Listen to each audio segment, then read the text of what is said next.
Welcome to Center for I Am. I'm Bernard Smalls, and I want to thank you so much for studying with me today. I trust that all is well with you and that you are prospering and living a healthy life. Today, I want to start a series of studies on the subconscious mind. And I have found that the subconscious mind is one of the most powerful and important areas of insight that one can ever get. But where do you go to get teaching on the subconscious mind? I mean, did you get it in the elementary school you went to? Did you get it in the junior high school? Or what about the high school? What about college? We get very little teaching and insight into this area, yet this area is so critical to life. So I want to thank you so much for joining us as we study and gain understanding in a practical yet an inspirational way regarding the subconscious mind. Or I want to talk to you about what is called universal subjectivity. Now, universal subjectivity is just a big word to say that everything is subjective universally, meaning there is what scientists call the unified field of energy that is everywhere. Now, stay with me and I'll show you that this is scriptural. At the Atlanta Center for I Am, we're going to move into some deeper spirituality and some understanding that we must have, but we're going to make it practical so that you can apply it to your everyday life. Scripture, Proverbs 23:7 says this. Again, thank you for tuning in. As a man thinks in his heart, so is he. As a man thinks where in his heart, so is he. So in his heart would be what we call subjective. We have objective, which is outward, and subjective, which is inward. Say this after me. Objective is outward. Subjective is inward. So if we're talking about universal subjectivity, we're talking about that which is within. Now, to make it real simple and cut to the chase, as they say, the subconscious mind is universal subjectivity. So what are we talking about? We're talking about learning how to live your life from the inside out intentionally. Why? Proverbs 23:7 says, for as a man thinks, as he thinks in his heart, so is he. Do you know, he could have said, and is really saying from Hebrew and the Chaldean, as a man thinks in his subconscious mind, so is he. As a man thinks in subjectivity, so is he in objectivity. And subjectivity is what? Within, while objectivity is without. Cheers. I'll drink to that. Have a little coffee there. No. So we're talking about universal subjectivity or the subconscious mind. I'm going to make this practical so that you can apply it in life. Psychology teaches that the mind has conscious and subconscious states. You really don't have two minds, but the mind has two major divisions. Now there's another division, which is super consciousness, but right now we want to say as practical and simple as possible and help you to understand this subconscious versus conscious, this objectivity, this outward versus inward. As a man thinks in his subconscious mind, so is he. So if we can train the subconscious mind, we can change our lives. Now, let me tell you something about this. This is why so many people are so goofed up today, because they have negative, erroneous poverty, sickness and disease, confusion, competition, strife, hatred, or whatever in their subconscious mind. And as a man thinks, as a woman thinks, as a person thinks in his heart, so is he. So we've got to deal with this subjectivity if we're going to change our objectivity. Meaning you need to spend time in meditation, time in affirmation, time in mental programming, time in reading scripture, time in what the Bible calls prayer to train the subconscious mind. All of these things are designed to train the subconscious mind. The more I study this, it just makes me see this is such an important and critical area. And if you don't understand this, you're going to have a real hard time in life. Some people say, why do I do this dumb stuff over time? Because of subconscious programming. And much of it is from your childhood. Have you noticed that you often have dreams about your childhood? I wonder why.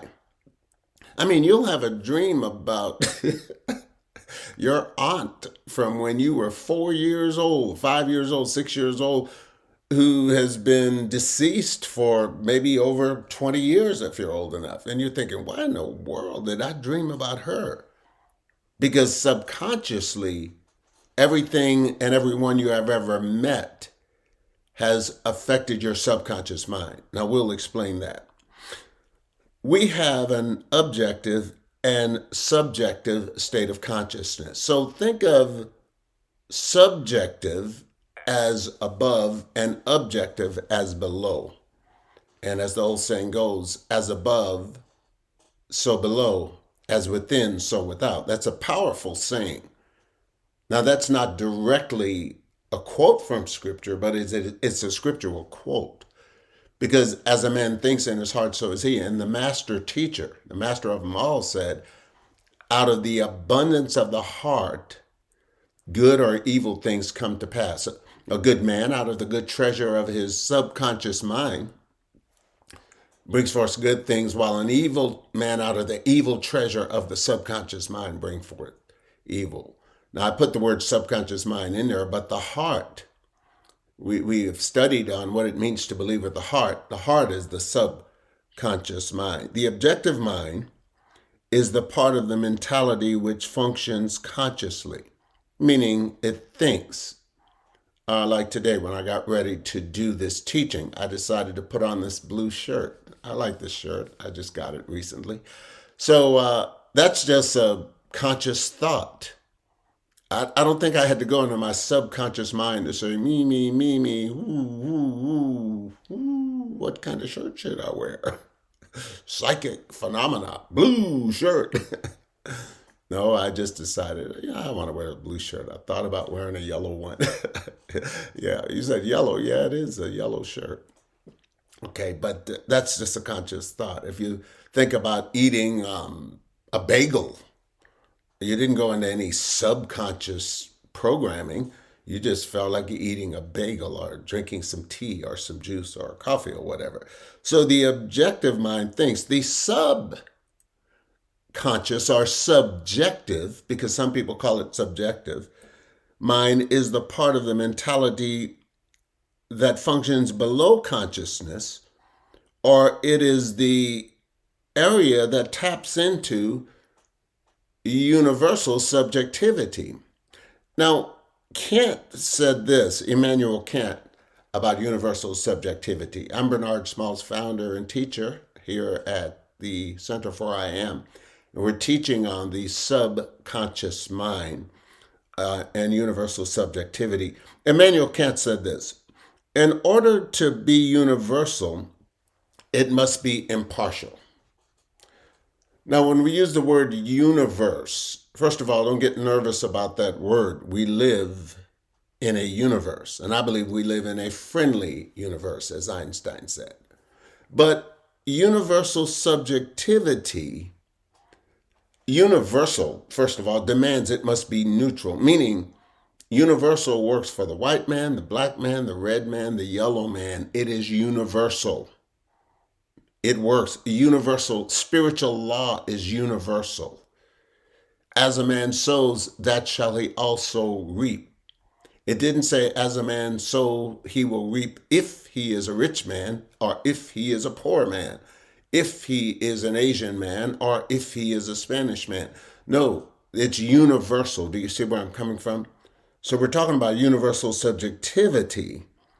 The scripture says in Proverbs 4:23, guard your heart with all diligence, for from it flow springs of life. Now notice, guard your subconscious mind.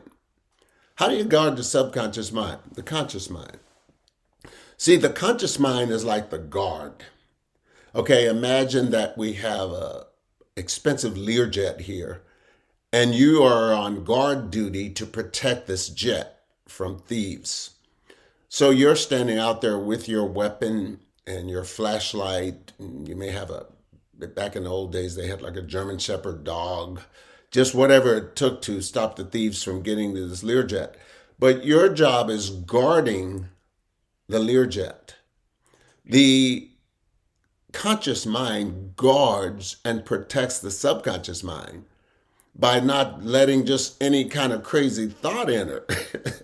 Now, here's where right thinking is so important. And as a man thinks in his heart, so is he. Because if you allow negative programming, wrong thinking to get into your subjectivity through your objectivity, meaning to get into your subconscious through your thinking, you're going to have problems. Why? As a man thinks in his heart, so is he.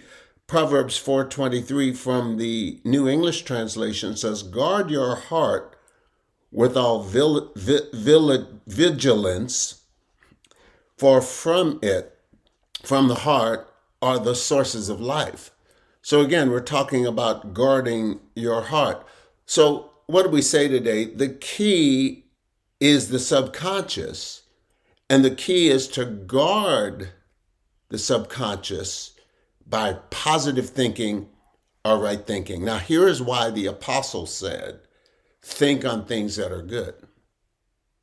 Philippians 4:8, think on things that are good. See, when you're thinking on good things, you are guarding your subconscious mind.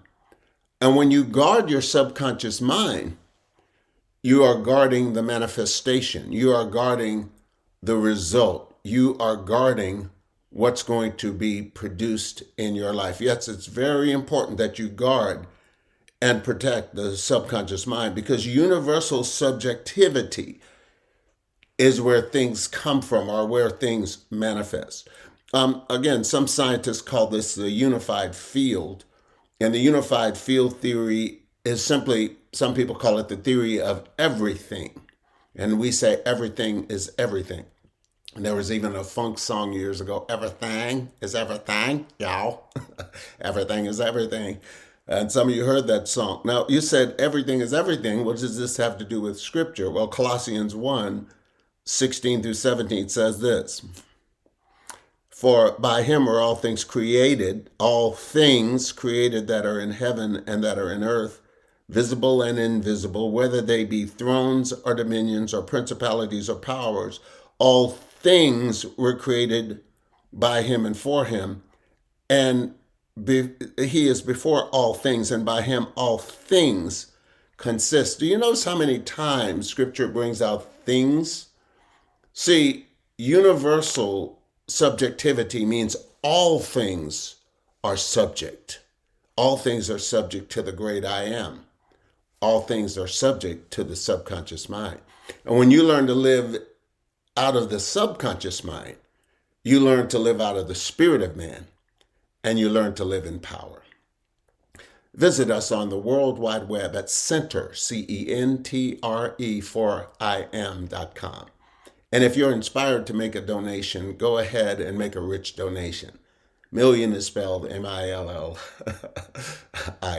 Just having a little fun with you. Well, thank you so much for joining us today. May the great I am expand your life until your destiny is fulfilled.